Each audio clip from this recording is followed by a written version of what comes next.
नमस्कार। एक बहुत ही अहम सवाल है। अगर किसी को लंबे समय में दौलत बनानी है तो सबसे पक्का, सबसे भरोसेमंद रास्ता आखिर है कौन सा? आज हम 200 साल से भी ज्यादा के वित्तीय इतिहास की मदद से इसी सवाल का जवाब ढूंढने वाले हैं। तो चलिए सीधे उस सवाल पर आते हैं जो सबसे ज्यादा मायने रखता है।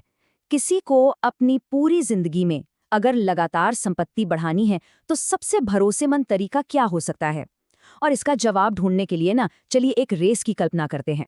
तो इस रेस का नाम है दौलत की महान दौड़। और ये कोई छोटी मोटी रेस नहीं है, ये पिछले 200 सालों से लगातार चल रही है। इस दौड़ में हमारे 3 मेन खिलाड़ी हैं, स्टॉक्स, बॉन्ड्स और कैश। आइए देखते हैं कि आखिर में जीतता कौन है।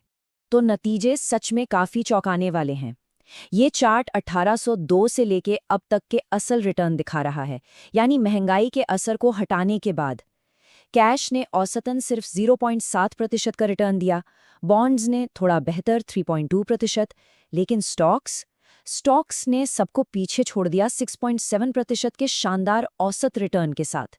स्टॉक्स और बाकी चीजों के बीच ये जो बड़ा फर्क हैगा, इसी को इक्विटी रिस्क प्रीमियम कहते हैं। अब शायद ये सोचा जा रहा हो कि भाई कुछ प्रतिशत का सालाना फर्क इतना बड़ा कैसे हो सकता है ना? यहीं पर कंपाउंडिंग की जादुई ताकत अपना काम करती है। इसे ऐसे समझिए जैसे एक छोटा सा बर्फ का गोला जो पहाड़ से नीचे लुढ़कते लुढ़कते एक बहुत बड़ा गोला बन जाता है। चलिए इसको और आसान भाषा में समझने के लिए एक उदाहरण लेते हैं। जरा कल्पना कीजिए कि साल 1802 में सिर्फ $1 का निवेश किया गया था, तो आज महंगाई को एडजस्ट करने के बाद उसकी कीमत क्या होगी? अगर वो $1 कैश में ही पड़ा रहता तो आज उसकी कीमत बस कुछ ही डॉलर होती।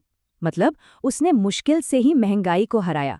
उससे आज भी लगभग उतनी ही चीजें खरीदी जा सकती जितनी 200 साल पहले। ठीक है, अगर उसे बॉन्ड्स में लगाया होता तो वो बढ़कर लगभग $1000 से थोड़ा ज्यादा हो जाता। कैश से तो बेहतर है, लेकिन इससे कोई जिंदगी बदलने वाली दौलत नहीं बन रही। और अब सबसे हैरान करने वाला नतीजा, अगर वही $1 स्टॉक्स में लगाया गया होता तो आज उसकी कीमत $7 लाख से भी ज्यादा होती। जी हाँ, आपने सही सुना, ये कोई मजाक नहीं है, यही है कंपाउंडिंग की असली ताकत। हाँ, लेकिन अब मन में एक सवाल जरूर आएगा, लेकिन स्टॉक्स तो बहुत रिस्की होते हैं। सही बात है, हर कोई यही कहता है, पर क्या ये पूरी सच्चाई है?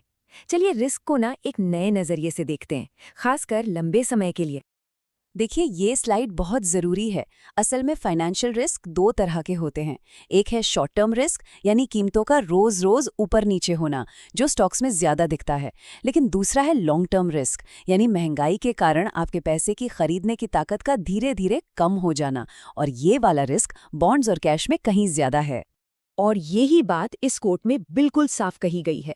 एक लंबे समय के निवेशक के लिए बाजार का उतार चढ़ाव सबसे बड़ा खतरा नहीं है। असली खतरा तो ये है कि आपका पैसा वक्त के साथ अपनी कीमत ही खो दे। और ये सिर्फ बातें नहीं है, आंकड़े इस बात की गवाही देते हैं। इतिहास को देखें तो अगर 20 या 30 साल तक निवेशित रहा जाए तो स्टॉक्स ने लगभग हमेशा बॉन्ड से कहीं बेहतर परफॉर्म किया है। समय स्टॉक्स के रिस्क को काफी हद तक कम कर देता है। तो हमने ये तो देख लिया कि स्टॉक्स जीतते हैं, लेकिन सवाल ये है कि आखिर क्यों? ऐसा क्या है इनमें जो इनका परफॉर्मेंस इतना शानदार है? चलिए अगली स्लाइड में इसके पीछे का राज खोलते हैं। तो देखिए, इक्विटी रिटर्न के 3 मेन इंजन होते हैं। पहला है डिविडेंड, यानी कंपनी के मुनाफे का वो हिस्सा जो आपको मिलता है। दूसरा है आय में बढ़ोतरी, यानी जब कंपनी ज्यादा कमाती है। और तीसरा है वैल्यूएशन में बदलाव। लेकिन असली टिकाऊ कमाई जो है ना, वो पहले 2 से ही होती है, यानी कंपनी के असली बिजनेस परफॉर्मेंस से। और ये पॉइंट शायद सबसे जरूरी है। एक स्टॉक सिर्फ एक कागज का टुकड़ा नहीं है, ये एक असली चलते फिरते बिजनेस में आपकी हिस्सेदारी है। ये वो कंपनियां हैं जो नई नई चीजें बनाती हैं, आगे बढ़ती हैं, और जब महंगाई बढ़ती है तो अपनी कीमतें भी बढ़ा सकती हैं। इस टेबल से स्टॉक्स और बॉन्ड्स का फर्क बिल्कुल साफ हो जाएगा। महंगाई से बचने के लिए स्टॉक्स बेहतर हैं क्योंकि कंपनियां अपनी कीमतें बढ़ा सकती हैं, लेकिन बॉन्ड्स इसमें कमजोर हैं क्योंकि उनका पेमेंट फिक्स होता है। और टैक्स के मामले में भी स्टॉक्स बेहतर हैं क्योंकि मुनाफे पर टैक्स तभी लगता है जब उन्हें बेचा जाता है। तो इन सारे सबूतों को जब हम एक साथ रखते हैं तो इतिहास हमें क्या बताता है? फैसला बिल्कुल साफ है और काफी जोरदार भी। तो आइए इस पूरी बात को इन 5 पॉइंट्स में समेटते हैं। इक्विटी की जीत इन 5 स्तंभों पर टिकी है। लगातार ज्यादा रिटर्न मिलना, महंगाई से सुरक्षा, कमाई बढ़ने से मिलने वाली कंपाउंडिंग की ताकत, टैक्स में फायदा और समय के साथ साथ रिस्क का कम हो जाना। देखिए, इस सब का मतलब ये बिल्कुल नहीं है कि शेयर बाजार कभी नीचे नहीं जाएगा, बिल्कुल जाएगा। असली सबक ये है कि लंबे समय में वही उतार चढ़ाव खरीदने का एक सुनहरा मौका बन जाता है और समय उसी मौके को दौलत में बदल देता है। तो आखिर में बस एक सवाल है सोचने के लिए। 200 साल का डेटा देखने के बाद लंबे समय में सबसे बड़ा फाइनेंशियल रिस्क क्या है? क्या ये बाजार का गिरना है या उस रेस में कभी हिस्सा ही ना लेना है? इस पर जरूर सोचिएगा। नमस्कार। आज हम निवेश की दुनिया के 2 ऐसे जबरदस्त आइडियाज को समझने वाले हैं जो बाजार को देखने का पूरा नजरिया ही बदल सकते हैं, और ये सब बाजार के बहुत ही बुनियादी सिद्धांतों पर आधारित हैं। तो चलिए सीधे उस सवाल पर आते हैं जो हर निवेश की रणनीति के दिल में होता है, उसकी जड़ में होता है। देखिए, शेयर बाजार पहली नज़र में काफ़ी उलझा हुआ सा लग सकता है ना? लेकिन असल में इसे समझने के लिए सिर्फ 2 बातों को पकड़ना ज़रूरी है। पहला, कि इसे मापा कैसे जाए, और दूसरा कि इसमें निवेश करने का सही तरीका क्या हो। तो शुरुआत करते हैं पहली चीज से, यानी बाजार को मापने से। और यहीं पर स्टॉक इंडेक्स का कॉन्सेप्ट हमारे सामने आता है। ये समझना बहुत जरूरी है कि इंडेक्स खुद बाजार नहीं है। ये तो बस बाजार का एक नक्शा है, एक स्नैपशॉट की तरह। ये हमें एक झलक में बताता है कि बाजार की सेहत कैसी है और वो किस दिशा में जा रहा है। अब दिलचस्प बात यह है कि इंडेक्स को बनाने का तरीका ही सब कुछ बदल देता है। आप देख सकते हैं, 2 मुख्य तरीके हैं, लेकिन आजकल जितने भी मॉडर्न इंडेक्स है वो ज्यादातर मार्केट कैप वेटेड तरीके का ही इस्तेमाल करते हैं। ये कोट ये बहुत ही खूबसूरती से समझाता है कि S&P 500 इतना पॉपुलर क्यों है।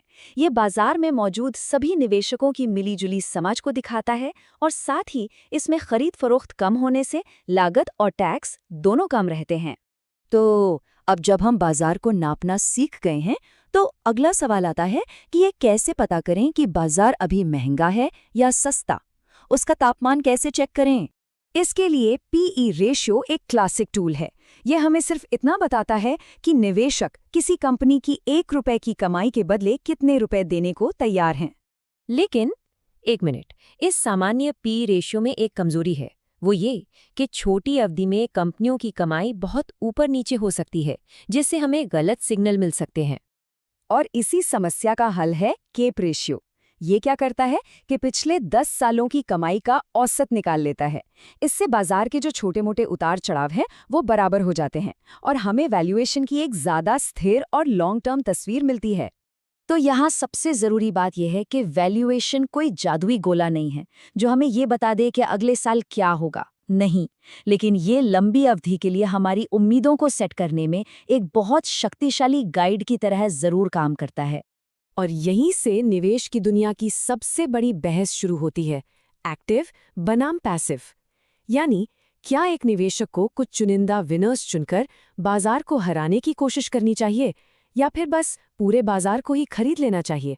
बाजार को हराने की कोशिश क्यों नहीं करनी चाहिए? इसके पीछे एक बहुत ही सरल लेकिन बहुत मजबूत लॉजिक है।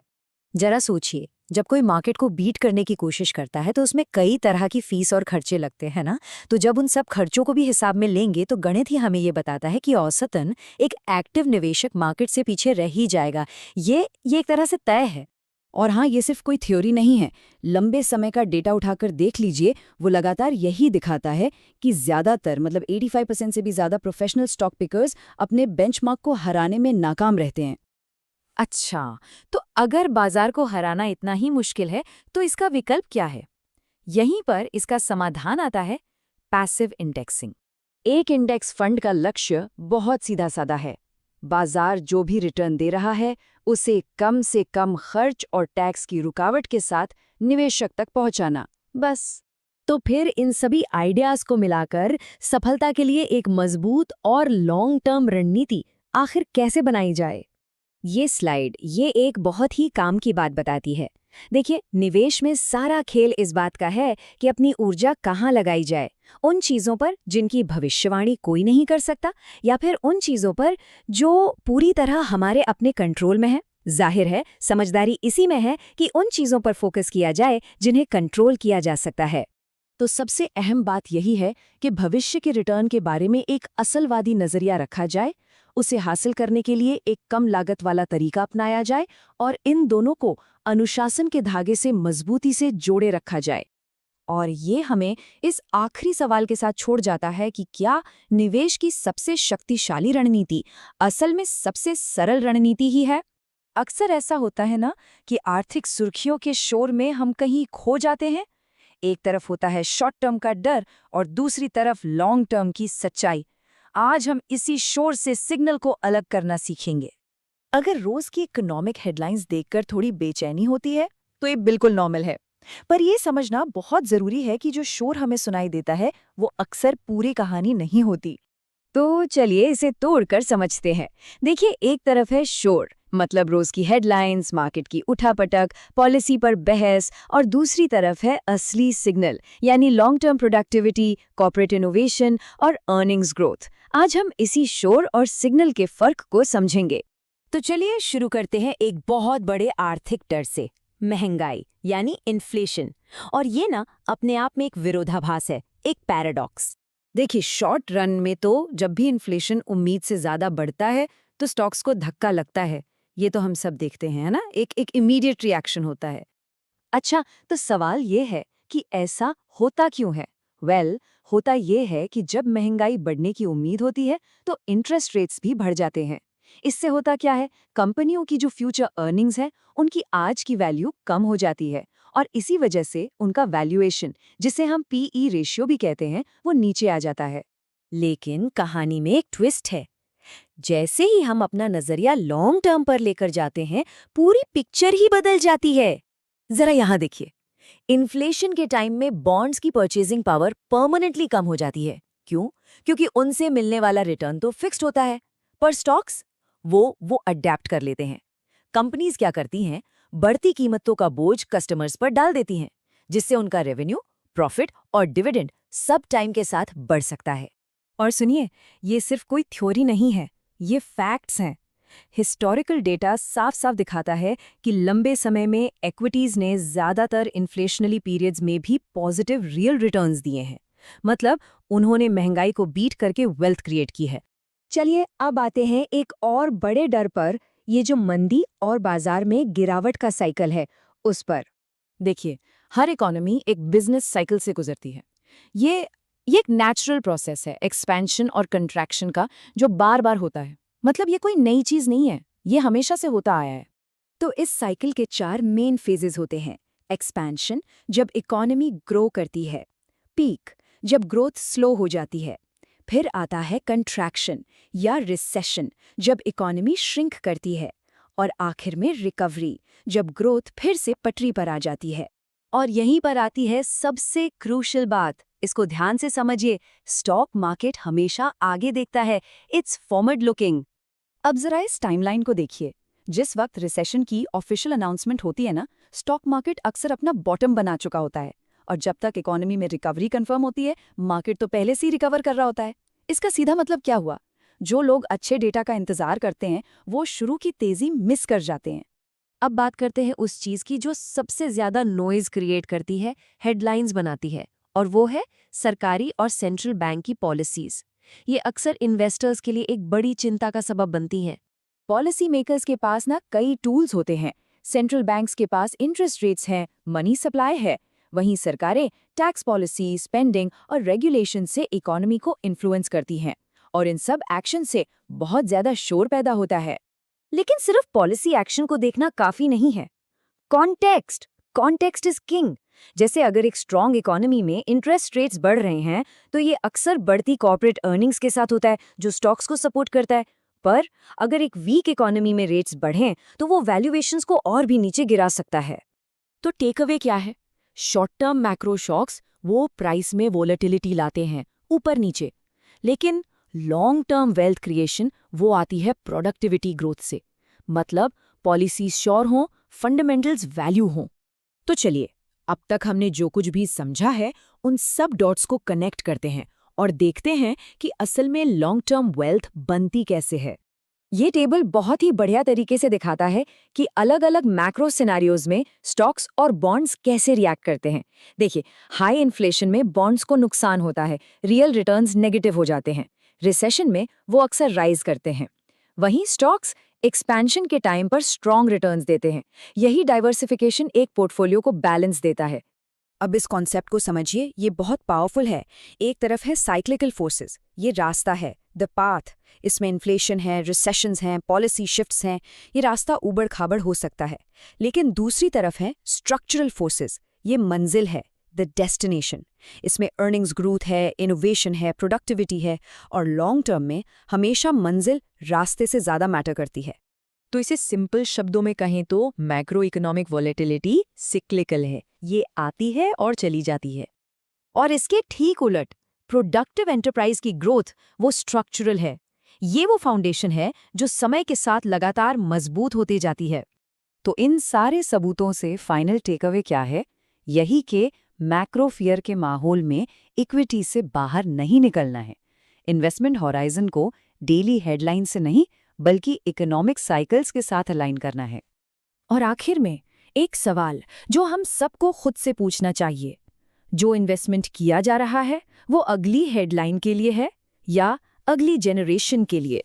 शेयर बाजार को देखें तो कभी-कभी लगता है ना कि ये क्या हो रहा है। एक दिन जबरदस्त तेजी और अगले ही दिन उतनी ही तेजी से गिरावट, बिल्कुल एक रोलर कोस्टर की तरह। तो आज हम इसी गुत्थे को सुलझाने की कोशिश करेंगे, समझेंगे कि बाजार के इस रोजाना के ड्रामा के पीछे आखिर कौन सी ताकतें काम करती हैं। और यही वो सबसे बड़ा सवाल है जिसकी हम तह तक जाएंगे कि आखिर क्यों जब किसी कंपनी के लॉन्ग टर्म फंडामेंटल्स मजबूत दिख रहे होते हैं तब भी बाजार शॉर्ट टर्म में इतनी बुरी तरह से हिल जाता है। एक ऐसी पहेली है जो सच कहूं तो बड़े बड़े दिग्गजों को भी कभी-कभी चक्कर में डाल देती है। तो चलिए पता लगाते हैं कि ये रोज की उठापटक आखिर होती क्यों है। तो इस पूरी कहानी को हम 5 हिस्सों में समझेंगे। पहले बाजार के इन तेज उतार चढ़ावों को जानेंगे, फिर देखेंगे कि आज के जमाने में कौन सी चीजें इसे और हवा देती हैं। उसके बाद बात करेंगे कीमत के पीछे की साइकोलॉजी की, फिर देखेंगे कि इस तूफान का सामना कैसे किया जाए, और आखिर में एक लंबी अवधि का नजरिया क्या होना चाहिए, इस पर बात करेंगे। तो चलिए शुरू करते हैं पहले हिस्से से। सबसे पहले यह समझना जरूरी है कि जब हम कहते हैं बाजार के तेज उतार चढ़ाव, या जिसे अंग्रेजी में वॉलेटिलिटी कहते हैं, तो इसका असल मतलब है क्या? देखिए, वोलेटिलिटी या अस्थिरता को ना मौसम की तरह समझ सकते हैं। जैसे कभी तेज धूप निकल आती है तो कभी अचानक बादल घिराते हैं और तूफान आ जाता है। पर इसका ये मतलब तो नहीं कि पूरी जलवायु ही बदल गई। नहीं, ये बस कीमतों का एक स्वाभाविक रोज का उतार चढ़ाव है। और यहीं पर एक बहुत जरूरी बात समझनी है। अस्थिरता का मतलब है कीमत को लेकर अनिश्चितता, मतलब एक तरह का कंफ्यूजन। इसका मतलब लंबी अवधि का जोखिम यानी कि परमानेंट लॉस बिल्कुल नहीं है। ये फर्क बहुत बहुत जरूरी है। तो अब जब ये बेसिक बात साफ हो गई है तो चलिए अब उन चीजों पर नजर डालते हैं जो इस आग में घी डालने का काम करती हैं। मतलब वो आधुनिक फाइनेंशियल टूल्स जो इन उतार चढ़ावों को और भी नाटकीय बना देते हैं। आजकल बाजार में कुछ ऐसे तेज तर्रार खिलाड़ी आ गए हैं जैसे कि ETFs यानी एक्सचेंज ट्रेडेड फंड्स, या फिर स्टॉक इंडेक्स फ्यूचर्स और ऑप्शंस। अब ये चीजें बाजार में लीवरेज लाती हैं, सट्टेबाजी को आसान बनाती हैं और कई बार एक साथ कई स्टॉक्स को नीचे खींच लेती हैं। नतीजा, ये एक छोटी सी हलचल को भी एक बड़े तूफान में बदल सकती हैं। और ये बात इस कोट में कितनी सही कही गई है कि ये जो डेरिवेटिव्स है ना, ये किसी कंपनी की लॉन्ग टर्म वैल्यू को नहीं बदलते, बिल्कुल नहीं। ये बस किसी खबर पर बाजार की जो प्रतिक्रिया होती है उसे कई गुना बढ़ा देते हैं। मतलब जो काम धीरे धीरे होना था उसे पल भर में कर देते हैं।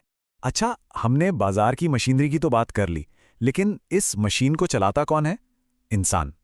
और जहां इंसान है वहां भावनाएं हैं, डर है, लालच है। तो अब कहानी का सबसे दिलचस्प हिस्सा शुरू होता है, कीमत के पीछे का मनोविज्ञान। सोचिए, बाजार में घबराहट फैलती कैसे है? इसका एक पैटर्न है। सबसे पहले कोई बुरी खबर आती है, फिर कुछ लोग उस खबर पर जरूरत से ज्यादा रिएक्ट करते हैं और बेचना शुरू कर देते हैं। इसके बाद शुरू होती है भेड़ चाल।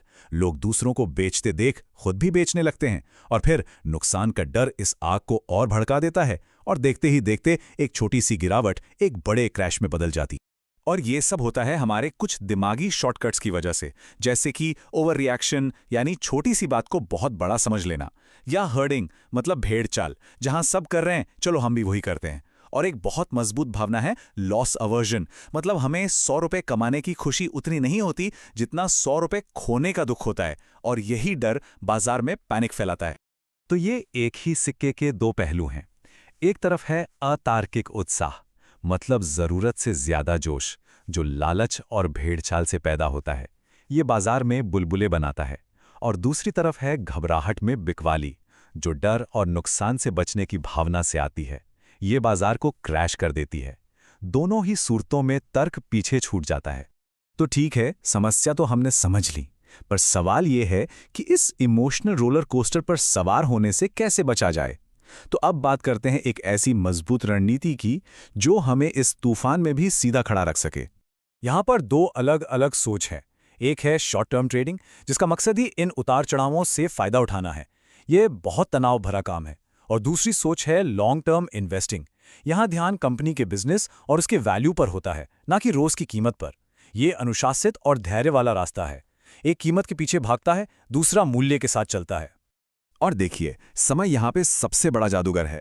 इतिहास को देखें तो पता चलता है कि अगर कोई सिर्फ एक दिन के लिए बाजार में पैसा लगाता है तो नुकसान की संभावना बहुत ज्यादा होती है। 1 साल में ये कम हो जाती है, 5 साल में और कम, और अगर 10 साल या उससे ज्यादा समय तक टिके रहें तो नुकसान की संभावना ना के बराबर रह जाती है। मतलब साफ है, समय बाजार के शोर को फिल्टर कर देता है। तो फिर एक मजबूत निवेशक बनने के लिए टूलकिट क्या है? पहला, डाइवर्सिफाई करें, मतलब अपने पैसे को अलग अलग जगह लगाएं। दूसरा, लंबी अवधि का नजरिया रखें। तीसरा, लीवरेज यानी उधार के पैसे से बचें, क्योंकि वो आपको मजबूरी में बिकवाली करवा सकता है। और सबसे जरूरी, अनुशासन। यही वो ढाल है जो घबराहट के समय में रक्षा करेगी। और अब आते हैं आखिरी और सबसे जरूरी हिस्से पर। चलिए एक कदम पीछे हटते हैं और बड़ी तस्वीर को देखते हैं। वो है लंबी अवधि का नजरिया। जरा इतिहास पर नजर डालिए। 1929 का ग्रेट क्रैश हो, 1973 का तेल का झटका, 2008 का वित्तीय संकट हो, या फिर 2020 का कोरोना वाला क्रैश, हर बड़ी गिरावट के बाद बाजार न सिर्फ संभला है, बल्कि पहले से भी ज्यादा मजबूत होकर नई ऊंचाइयों पर पहुंचा है। इतिहास हमें यही सिखाता है कि घबराहट अस्थायी है, लेकिन ग्रोथ स्थायी। तो इस पूरी बातचीत का निचोड़ इस एक लाइन में है कि हमारा देखने का नजरिया जितना छोटा होगा, उतनी ही हमारे ऊपर हमारी भावनाएं हावी होंगी। और नजरिया जितना लंबा होगा, उतना ही बिजनेस के फंडामेंटल्स का दबदबा बढ़ेगा। बस नजरिया बदलने की देर है और पूरा खेल बदल जाता है। तो अगली बार जब बाजार को लेकर कोई सनसनीखेज खबर आए तो बस एक सवाल खुद से पूछना है, क्या हम इस शोर पर रिएक्ट कर रहे हैं या फिर उस संगीत में निवेश कर रहे हैं जो लंबे समय तक बजने वाला है। क्योंकि याद रखिए, शोर तो बस थोड़ी देर का होता है, लेकिन अच्छा संगीत हमेशा जिंदा रहता है। एक मजबूत टिकाऊ इन्वेस्टमेंट पोर्टफोलियो, देखिए, वो रातों रात तो नहीं बनता, लेकिन सोचिए, क्या हो अगर दुनिया की अर्थव्यवस्था की ताकत को इस्तेमाल करके लंबी अवधि में दौलत बनाने का एक ब्लूप्रिंट हो। तो आज हम इसी की बात करेंगे, एक ऐसा पोर्टफोलियो बनाने के उन सिद्धांतों पर जो वक्त की हर कसौटी पर खरा उतरे। तो ये रहा वो बड़ा सवाल जिससे लगभग हर निवेशक जूझता है। आज की इस पूरी तरह से जुड़ी हुई दुनिया में एक मजबूत और टिकाऊ इक्विटी पोर्टफोलियो बनाने का सबसे अच्छा तरीका आखिर है क्या? ये सवाल बहुत जरूरी है, चाहे कोई आज ही शुरुआत कर रहा हो या बाजार में सालों से हो। और इसका जवाब पता है, एक बहुत ही जबरदस्त सोच से शुरू होता है। असली वित्तीय सफलता अगली बड़ी हेडलाइन का अंदाजा लगाने में नहीं है, बिल्कुल नहीं।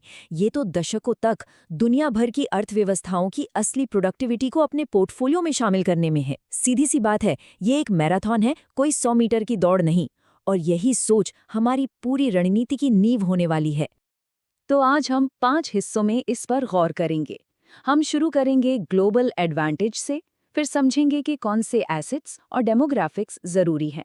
इसके बाद एक इन्वेस्टर का ब्लूप्रिंट तैयार करेंगे, फिर सबसे जरूरी गुण धैर्य की बात करेंगे, और आखिर में इन सब को मिलाकर एक लॉन्ग टर्म स्ट्रैटेजी बनाएंगे। तो चलिए पहले हिस्से से शुरू करते हैं, द ग्लोबल एडवांटेज। यहाँ हम ये समझेंगे कि अपने पोर्टफोलियो को सच में मजबूत और लचीला बनाने के लिए अपने देश की सीमाओं से बाहर देखना इतना ज़रूरी क्यों है। यहाँ जो मेन आइडिया है वो है ग्लोबल डाइवर्सिफिकेशन। आसान भाषा में इसे ऐसे समझिए कि ये अपने निवेश को अलग-अलग देशों, करेंसीज और इकोनॉमिक सिस्टम्स में फैलाने की एक स्ट्रैटेजी है, ताकि रिस्क कम हो सके। ये वही पुरानी कहावत है कि सारे अंडे एक ही टोकरी में मत रखो, बस ये दुनिया के पैमाने पर लागू होती है। और यहाँ ये फर्क बिल्कुल साफ दिखता है। देखिए, सिर्फ अपने घरेलू बाजार में पैसा लगाने का मतलब है कि एक ही देश और एक ही करेंसी का सारा जोखिम उठाना। वहीं दूसरी तरफ एक ग्लोबल पोर्टफोलियो तेजी से बढ़ते बाजारों के दरवाजे खोलता है, करेंसी में विविधता लाता है और एक बेहतर संतुलन बनाकर कुल उतार चढ़ाव को भी कम करता है। चलिए अब आते हैं दूसरे हिस्से पर, एसेट्स और डेमोग्राफिक्स। यहाँ हम समझेंगे कि एक पोर्टफोलियो के वो बुनियादी हिस्से क्या हैं और वो एक दूसरे के साथ मिलकर कैसे काम करते हैं। हर मजबूत पोर्टफोलियो असल में 3 स्तंभों पर खड़ा होता है। इक्विटीज यानी कि शेयर्स जो ग्रोथ का इंजन है, बॉन्ड्स जो पोर्टफोलियो को स्थिरता देते हैं, और कैश जो जरूरत पड़ने पर लिक्विडिटी या नकदी मुहैया कराता है। ये तीनों मिलकर एक संतुलित और मजबूत ढांचा तैयार करते हैं। लेकिन एक और ताकतवर इंजन है जिसे अक्सर लोग नज़रअंदाज कर देते हैं, डेमोग्राफिक्स। जिन देशों की आबादी युवा है वहाँ प्रोडक्टिविटी और खपत दोनों बढ़ती है, जबकि जिन देशों की आबादी बूढ़ी हो रही है वहाँ आर्थिक विकास धीमा पड़ सकता है। तो ग्लोबल डाइवर्सिफिकेशन हमें उन जगहों पर निवेश करने का मौका देता है जहाँ डेमोग्राफिक्स हमारे हक में काम कर रही हो। और ये चार्ट इस बात को बिल्कुल साफ कर देता है। उभरती अर्थव्यवस्थाओं में विकास की अनुमानित दरें अक्सर विकसित अर्थव्यवस्थाओं से कहीं ज़्यादा होती हैं। इन बाजारों को अपने पोर्टफोलियो में शामिल करना भविष्य के ग्रोथ को कैप्चर करने का एक स्मार्ट तरीका है। तो जाहिर है वहाँ अपनी मौजूदगी दर्ज कराना एक समझदारी भरा कदम लगता है ना। तो हमने देख लिया कि डाइवर्सिफाई करना क्यों ज़रूरी है और किन चीज़ों का इस्तेमाल करना है। अब तीसरे हिस्से पर चलते हैं, इन्वेस्टर का ब्लूप्रिंट। यहाँ हम उस पोर्टफोलियो को बनाने के प्रैक्टिकल कदम देखेंगे। एक मजबूत पोर्टफोलियो बनाने के ये 5 कदम हैं। पहला, अलग अलग बाजारों में विविधता लाएं, जैसे अमेरिका, यूरोप, एशिया। दूसरा, अलग अलग सेक्टर्स में, टेक्नोलॉजी, हेल्थ केयर, एनर्जी। तीसरा, अलग अलग एसेट क्लास में, यानी इक्विटी और बॉन्ड में। चौथा, अपने निवेश के मुख्य हिस्से के लिए कम लागत वाले इंडेक्स फंड का इस्तेमाल करें। और पांचवा, कुछ खास फैक्टर्स जैसे वैल्यू या ग्रोथ पर भी ध्यान दे सकते हैं। अब हम चौथे और शायद सबसे जरूरी हिस्से पर आते हैं, धैर्य, भविष्यवाणी नहीं। यहाँ हम उस मानसिकता के बारे में बात करेंगे जो लंबी अवधि की सफलता के लिए उतनी ही जरूरी है जितनी कि कोई भी स्ट्रैटेजी। लंबी दौड़ में सफल होने के लिए कुछ सिद्धांतों को अपनाना ही होगा। बाजार के रोजमर्रा के शोर को नजरअंदाज करें, डिविडेंड को फिर से निवेश करें ताकि कंपाउंडिंग का जादू चल सके। बाजार को टाइम करने की कोशिश से बचें, ये लगभग नामुमकिन है। और हाँ, सबसे जरूरी, लागत और टैक्स को कंट्रोल में रखें, क्योंकि बचाया गया हर पैसा आपके फाइनल रिटर्न में जुड़ता है। और ये सोच इस पूरी मानसिकता का निचोड़ है। कंपाउंडिंग बाजार के उतार चढ़ाव को यानी वॉलेटिलिटी को एक अवसर में बदल देती है। जब बाजार गिरते हैं तो आपके फिर से निवेश किए गए डिविडेंड आपको सस्ते दामों पर ज्यादा यूनिट्स खरीदते हैं, जो बाजार के वापस उठने पर बड़ी बढ़त की जमीन तैयार करते हैं। तो सबसे जरूरी बात क्या है? अनुशासन और धैर्य। ये 2 गुण किसी भी निवेश रणनीति की सफलता के लिए सबसे ज्यादा जरूरी हैं। इनके बिना सबसे अच्छी योजना भी फेल हो सकती है। और इसी के साथ हम अपने आखिरी हिस्से पर पहुंचते हैं, आपकी लंबी अवधि की रणनीति। अब वक्त है इन सभी विचारों को एक साथ जोड़कर एक मजबूत और टिकाऊ ढांचे में ढालने का। तो वो जादुई फॉर्मूला क्या है? ये असल में बहुत आसान है। ग्लोबल डाइवर्सिफिकेशन, साथ में ग्रोथ के लिए इक्विटीज पर फोकस और अनुशासित तरीके से एसेट एलोकेशन। इन तीनों का मेल एक ऐसा मजबूत पोर्टफोलियो बनाता है जो न सिर्फ वक्त की कसौटी पर खरा उतरेगा, बल्कि लंबी अवधि में फलेगा फूलेगा भी। तो चलिए सबसे जरूरी बातें एक बार फिर से याद कर लेते हैं। संकट और बाजार का उतार चढ़ाव एक बड़ी पिक्चर में बस बैकग्राउंड का शोर है। जो चीज़ असल में मायने रखती है वो है बाजार में बिताया गया समय और कंपाउंडिंग की ताकत। सादगी और कम लागत एक निवेशक के सबसे अच्छे दोस्त हैं। और सबसे बढ़कर एक पोर्टफोलियो सट्टेबाजी का टिकट नहीं है, बल्कि दौलत बनाने का एक जरिया है। तो आखिर में सोचने के लिए बस एक सवाल, क्या आपका पोर्टफोलियो अगले संकट से बचने के लिए बना है या अगली पीढ़ी की दौलत बनाने के लिए? इस सवाल का जवाब सब कुछ बदल देता है।